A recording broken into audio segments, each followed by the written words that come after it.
terpadu. Kali ini kita akan mempelajari bab 2 tentang klasifikasi benda. Ada istilah-istilah yang menjadi bahan kajian pada pembelajaran kita: makhluk hidup, benda tak hidup, klasifikasi, zat-zat padat, cair, gas, unsur senyawa, dan campuran.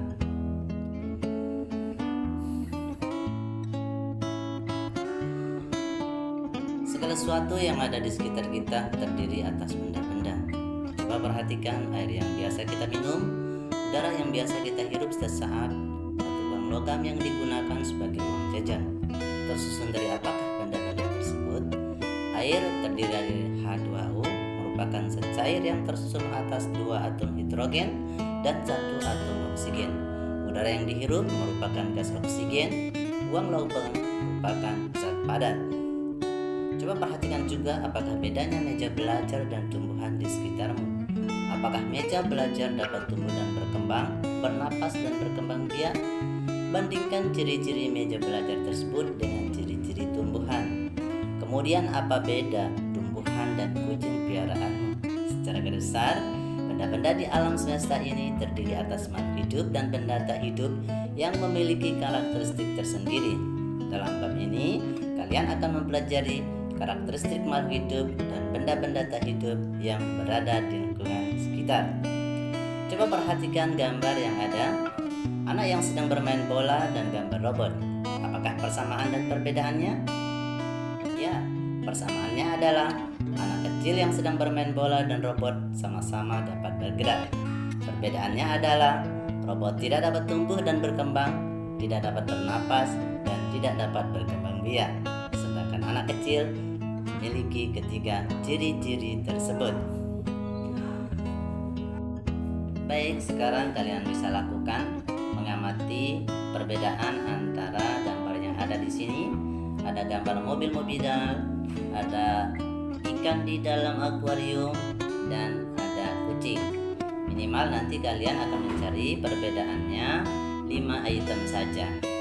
Baik, ini adalah ada tantangan bagaimana kalian bisa berpikir kritis. Benda-benda di alam semesta sangat bervariasi dan berbeda-beda. Bagaimana caramu mengamati perbedaan benda-benda tersebut? Nah, jelaskan mengapa kamu menjawab seperti itu. Kemudian bagaimana kita mengklasifikasikan makhluk hidup? Manusia, hewan, dan tumbuhan merupakan kelompok makhluk hidup.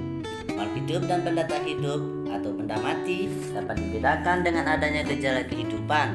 Makhluk hidup menunjukkan adanya ciri-ciri atau gejala-gejala kehidupan, sedangkan benda mati tidak menunjukkan gejala-gejala kehidupan.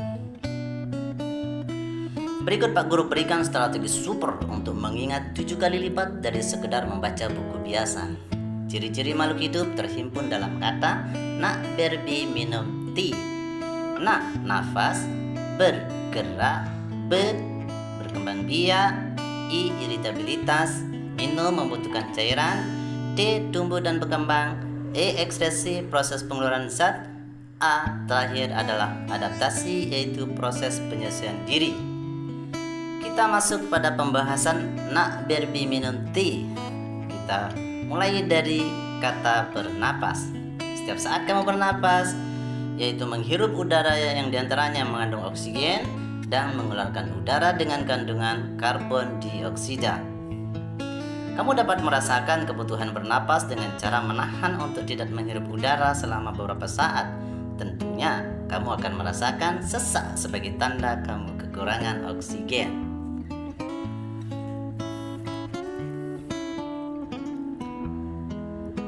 Pembahasan yang kedua adalah bergerak. Kamu dapat berjalan, dapat berlari, dapat berenang, dan menggerakkan tangan. Itu semua merupakan ciri dari bergerak.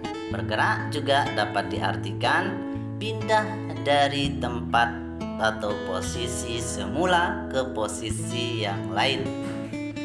Kemudian berkembang biak atau reproduksi. Kemampuan makhluk hidup untuk memperoleh keturunan itu disebut juga berkembang biak atau reproduksi. Berkembang biak itu bertujuan untuk melestarikan keturunan agar tidak mengalami kepunahan. Sebagai contoh, kamu lahir dari ayah dan ibu. Ayah dan ibu masing-masing juga mempunyai orang tua yang kita panggil dengan kakek dan nenek.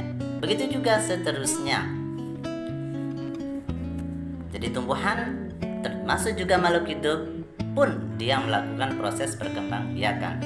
Baik, ciri yang selanjutnya adalah iritabilitas, disebut juga dengan peka terhadap rangsangan. Nah, bagaimana reaksi kamu jika tiba-tiba ada sorot lampu yang sangat terang masuk ke mata kita? Tentu secara spontan kamu akan segera menutup kelopak mata. Dari tanda itulah bahwa manusia juga mempunyai kemampuan untuk memberikan tanggapan terhadap rangsangan yang diterima. Sedangkan pada tumbuhan, itu yang populer kita bisa melihat pada tumbuhan putri malu. Tumbuhan tersebut daunnya akan mengatup ketika disentuh, yang disebut juga dengan gerak seismonasti. Itu nanti kita akan pelajari di kelas 8. Selanjutnya, minum atau memerlukan cairan dan makanan.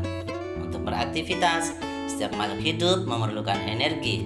Nah, dari manakah energi tersebut diperoleh? Untuk memperoleh energi, makhluk hidup memerlukan makanan dan minuman. Lihat pada gambar A, ada hewan yang sedang mengambil makanan untuk keperluan energi. Kemudian pada gambar B, ada seorang anak juga sedang mengkonsumsi makanan. Ciri selanjutnya adalah tumbuh dan berkembang. Bagaimana dengan tubuhmu? Samakah tinggi dan berat badanmu sekarang dengan tinggi dan berat badanmu waktu masih berada di SD atau di MI? Nah, hewan juga mengalami hal yang sama. Kupu-kupu bertelur, telur tersebut kemudian menetas menjadi ulat, lalu menjadi kepompong, kepompong berubah bentuk menjadi kupu-kupu muda, dan akhirnya berkembang menjadi kupu-kupu dewasa.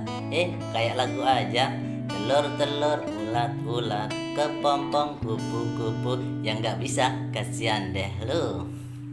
Baik, selanjutnya adalah ekskresi atau proses pengeluaran zat, yaitu proses pengeluaran zat sisa hasil metabolisme tubuh yang sudah tidak lagi berfungsi di dalam tubuh. Baik, strategi super untuk mengingat ini adalah kita mengingat dengan kata pahaku genit. Pa, paru-paru, ha, hati, ku, kulit, genit, ginjal. Genit kalau bahasa Sasak, bahasa Lomboknya itu gatal. Dari strategi super tersebut, yang pahaku genit, paru-paru mengeluarkan karbon dioksida, hati mengeluarkan empedu, kulit mengeluarkan keringat, dan ginjal mengeluarkan air kencing atau urin. Kemudian ciri yang terakhir adalah adaptasi. Kemampuan makhluk hidup untuk menyesuaikan diri dengan lingkungan itu disebut dengan adaptasi. Contohnya pada tumbuhan yang hidup pada tempat yang kering memiliki daun yang sempit dan tebal, sedangkan tumbuhan yang hidup di tempat lembab memiliki daun yang lebar dan tipis. Itu contohnya bisa kalian lihat pada tumbuhan teratai yang ada di bawah. Itu termasuk tumbuhan air. Kemudian yang di tengah itu ada kolom botol. Kemudian yang bagian C ada wortel. Yang ketiga ini dia memiliki bentuk yang berbeda. Baik, jangan berjalan di atas semak belukar. Banyak ular yang hendak memangsa. Rajin-rajin anakku belajar supaya kelak cerdas dan bijaksana. Anak-anak semuanya, sekian dulu pembelajaran dari kita pada kesempatan kali ini. Tetap semangat, madrasah hebat bermartabat. Assalamualaikum warahmatullahi wabarakatuh.